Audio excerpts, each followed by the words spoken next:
Bismillahirrahmanirrahim. Assalamu alaikum. Welcome to Kindergarten Video Lectures. Let's explore, learn, and have fun together on this exciting educational journey. Dear students, our today's topic is more, less, and equal. Listen carefully.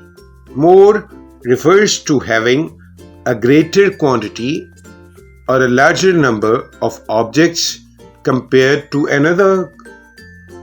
Less indicates having a smaller quantity or a smaller number of objects compared to another. Equal means that two or more quantities or collection of objects or numbers are the same in numbers, amounts, size, and value.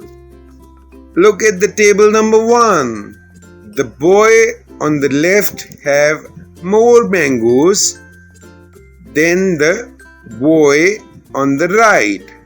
The boy on the right has less mangoes than the boy on the left. Look at the table 2. There are equal number of apples in the baskets. Thank you. See you in the next lesson.